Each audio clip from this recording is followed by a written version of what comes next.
So ఇది మీ project ఇది. సో హార్డ్వేర్ వచ్చి LCD display, Arduino Uno and daughter board, energy meter, LDR sensor, relay and load 100 watts. Courier చేసేటప్పుడు load ఇవ్వం, అంటే కొరియర్లో అలవ్ లేదు. సో మీరు పెట్టుకోవాలి 100 వాట్స్ ఆర్ 60 వాట్ పెట్టుకోవచ్చు. జిఎస్ఎం మాడ్యూల్, ఎయిర్టెల్ కానీ, విఐ కానీ, బిఎస్ఎన్ఎల్ ఈ సిమ్స్ అయినా పెట్టవచ్చు. జియో సిమ్ పెట్టకూడదు, ఫుల్ సిమ్ పెట్టాలి. అండ్ అడాప్టర్ ఒకటి, అండ్ ఇక్కడ main power for energy meter. So ఇవి పెట్టుకోవాలి. ఇక్కడ ఇది పల్స్ కన్జ్యూమ్ చేసినప్పుడు, అంటే లోడ్ కన్జ్యూమ్ చేసినప్పుడు ఇక్కడ క్యాల్ అనే ఎల్ఈడి ఉంది కదా, ఎల్ఈడి పల్స్ ఇస్తుంది. ఆ పల్స్ని ఈ ఎల్డిఆర్ నుంచి తీసుకుని దాని నుంచి కంట్రోలర్కి ఇస్తాం. ఇది one way of taking pulse from energy meter. So many మెథడ్స్లో తీసుకోవచ్చు. కొంతమంది ఎట్లా పెడతారంటే ఈ ఎల్డిఆర్ పెట్టకుండా డైరెక్ట్ ఇదంతా రిమూవ్ చేసి ఇక్కడ నుంచి ఆ ఎల్ఈడి ఏదైతే క్యాల్ అనే ఎల్ఈడి ఉందో ఆ ఎల్ఈడి ప్లేస్ నుంచి 2 వైర్లు తీసుకొని ఒకటి గ్రౌండ్కి వచ్చి ఒకటి సిగ్నల్కి ఇస్తారు. బట్ అందులో డిసడ్వాంటేజ్ ఏంటంటే సో ఏదైతే ఎనర్జీ మీటర్ ఎప్పుడు కూడా ఎర్తింగ్ అవుతుంది అనమాట. ఆ ఎర్తింగ్ సర్క్యూట్కి వస్తుంది. సో సర్క్యూట్లో ఎక్కడ టచ్ చేసినా షాక్ వస్తుంది. ద బెస్ట్ ఐసోలేషన్ వే అంటే ఇదే అనమాట. సో ఇట్లా కాకపోతే ఏంటంటే ఎక్స్టర్నల్ లైట్ ఎల్డిఆర్ మీద పడకుండా చూసుకోవాలి. ఇక్కడ ఎల్డిఆర్కి సిగ్నల్ ఎల్ఈడి, పవర్ ఎల్ఈడి ఉంటాయి. పవర్ ఎల్ఈడి ఆల్వేస్ ఆన్లో ఉంటుంది. బట్ ఎప్పుడైతే క్యాలిబ్రేషన్ ఎల్ఈడి ఆన్ అవుతుందో ఎల్డిఆర్ డిటెక్ట్ చేసి సిగ్నల్ ఎల్ఈడి ఆన్ అవుతుంది. ఆన్ వెంటనే ఆఫ్ అయిపోతుంది. సో మీకు అది కనుక అట్లా చేయట్లేదు అంటే పొటెన్షియోమీటర్ అడ్జస్ట్ చేసుకోవాలి. ఇప్పుడు ఆల్రెడీ మేము అడ్జస్ట్ చేసాం కాబట్టి ఏం చేయక్కర్లేదు. జస్ట్ మీరు యాజ్ చీజ్ ఆపరేట్ చేసుకోవచ్చు. సో దెన్ సిమ్ పెట్టిన తర్వాత పవర్ ఆన్ చేయాలి. పవర్ ఆన్ చేస్తే ఇనీషియల్గా టైటిల్ డిస్ప్లే అవుతుంది. దెన్ వితిన్ 20 సెకండ్స్లో జిఎస్ఎం ఇనీషియలైజ్ అవుతుంది. సో మెయిన్ వైల్ అబ్జర్వ్ చేయొచ్చు. ఇది సిగ్నల్ పవర్ ఎల్ఈడి అంటే సిగ్నల్ ఎల్ఈడి ఇక్కడ బ్లింక్ అవుతూ ఉంటుంది అనమాట. ఇనీషియల్గా స్పీడ్గా బ్లింక్ అవుతుంది. వన్స్ సిగ్నల్ వచ్చిన తర్వాత స్లోగా బ్లింక్ అవుతుంది. అంటే ఇనీషియల్గా ఎవ్రీ 1 సెకండ్కి 1 బ్లింక్, సిగ్నల్ వచ్చిన తర్వాత 3 సెకండ్స్కి ఒక బ్లింక్. నో సిగ్నల్ వచ్చేసింది. ఆ సిగ్నల్ వచ్చిన తర్వాత సండే మెసేజ్ అని వచ్చింది. సో మీరు ఎంతసేపు వెయిట్ చేసినా సండే మెసేజ్ అని రాకపోతే ఈ కింద రీసెట్ బటన్ ఉంటుంది, అది ప్రెస్ చేస్తే మళ్ళీ 30-40 సెకండ్స్లో అది వస్తుంది. సండే మెసేజ్ అని వచ్చిన తర్వాత ఈ నెంబర్కి ఎస్ఎంఎస్ చేయాలి. ఏమని చేయాలంటే స్టార్ అని మొబైల్ నెంబర్ అన్నమాట. ఈ స్టార్ అని మొబైల్ నెంబర్ ఏ నెంబర్కి అయితే మనం ఎస్ఎంఎస్ రావాలనుకుంటున్నామో ఆ నెంబరు స్టార్ ఇక్కడ పెట్టాలి. సో ఇది ఈ మొబైల్ నెంబర్ అనమాట. స్టార్ తర్వాత పెట్టిన నెంబరు. ఇక్కడ ఉన్న ఈ నెంబర్ వచ్చి ఈ నెంబర్కి ఎస్ఎంఎస్ చేస్తున్నారు. సో చేసినప్పుడు అది ఇక్కడ వస్తుంది.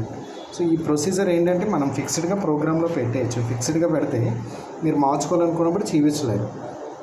అంటే మీరు ప్రాజెక్ట్లో చూపించాలి అంటే ప్రాజెక్ట్లో ఉండాలి కదా. సో మీరు నెంబర్ చేంజ్ చేసుకునేది అనమాట. ఇందులో జియోస్ ఎక్కడ యూజ్ చేయదు. ఇనీషియల్గా అమౌంట్ 12 రూపీస్ పెట్టాను. సో ఎప్పుడైతే మనం యూనిట్స్ ఇక్కడ కన్జ్యూమ్ అవుతాయో ఇక్కడ క్యాల్ అని ఎల్ఈడి ఆన్ అవుతుంది. అది ఎల్డిఆర్తో క్యాప్చర్ చేసి పల్స్ ఇక్కడ వస్తుంది. ఎవ్రీ 1 యూనిట్కి మనకు అమౌంట్ 1 రూపీస్ మైనస్ అవుతూ ఉంటుంది అనమాట. ఎప్పుడైతే ఇది లెస్ వచ్చిందో దెన్ ఎవ్రీ 5 యూనిట్స్కి ఎస్ఎంఎస్ వస్తుంది. సో ఇక్కడ మనకి 10 అనేది డివిజిబుల్ 5 కాబట్టి మనకి ఇది ఎస్ఎంఎస్ వస్తుంది. ఎప్పుడైతే లో బ్యాలెన్స్ అయ్యిందో అప్పుడు వస్తుంది. అంటే మనం ఎప్పుడైతే తెలుసుకోవాలనుకుంటామో స్టార్ ఎస్ హ్యాష్ అన్నమాట. ఇది ఇట్లా ఎస్ఎంఎస్ కనుక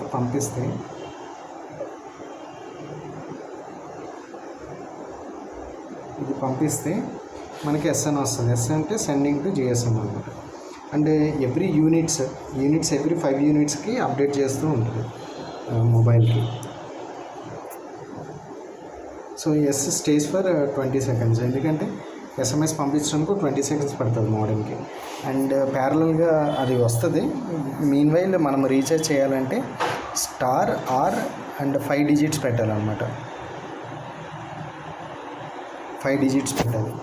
అంటే ఫర్ ఎగ్జాంపుల్ 10 రూపీస్ రీఛార్జ్ చేయాలంటే 00010 హ్యాష్ ఇట్లా పెట్టాలన్నమాట. ఒకవేళ 100 రూపీస్ చేయాలంటే స్టార్ ఆర్ 00100. ఒకవేళ 10,000 చేయాలంటే star R 140 hash. 5 digits must and షుడ్గా ఉండాలి.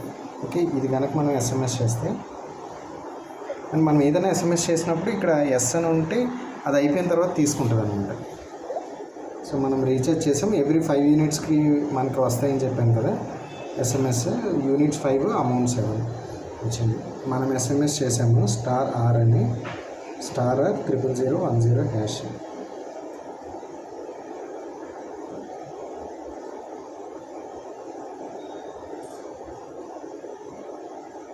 ఎప్పుడైతే అమౌంట్ తగ్గుతుందో అరౌండ్ 1 రూపీస్కి వస్తుందో ప్లీజ్ రీఛార్జ్ అని మనకి ఎస్ఎంఎస్ వస్తుంది.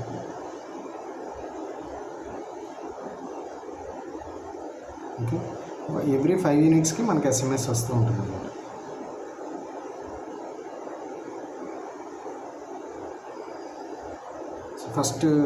ఫస్ట్ 5 యూనిట్స్కి వచ్చింది, నెక్స్ట్ 10 యూనిట్స్కి ఎస్ఎంఎస్ వచ్చింది. ఎస్ఎంఎస్ వచ్చినప్పుడు ఎస్ అనేది వస్తుంది క్యారెక్టర్.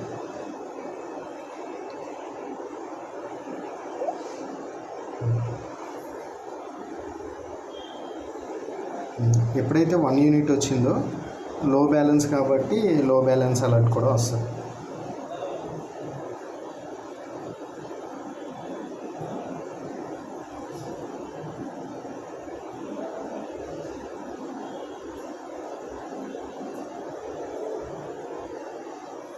ఇక్కడ సెండింగ్ అవుతుంది లో బ్యాలెన్స్ అలర్ట్, యూనిట్స్ అమౌంట్ లో బ్యాలెన్స్ ప్లీజ్ రీఛార్జ్. ఓకే, ఎప్పుడైతే ఇక్కడ 0 అవుతుందో, నేను ఇందాక ఎస్ఎంఎస్ క్యాన్సిల్ చేశాను ఎందుకంటే మీకు 0 చూపించాలి కదా. 10 రూపీస్ మళ్ళీ రీఛార్జ్ చేస్తే ఆ 10 రూపీస్ మైనస్ అయ్యే వరకు వెయిట్ చేయాలి. ఎప్పుడైతే 0 వస్తుందో లోడ్ ఆఫ్ అయిపోయింది,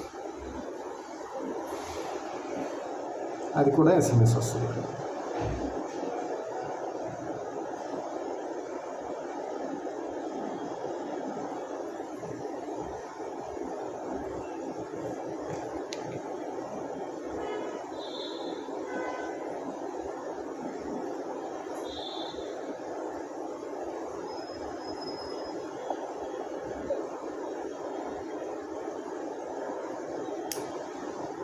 ఓకే, ఇక్కడ రీఛార్జ్ చేసాము *000# అని. సో లోడ్ ఆన్ అయింది, రీఛార్జ్ చేసినప్పుడు ఆన్ అవుతుంది.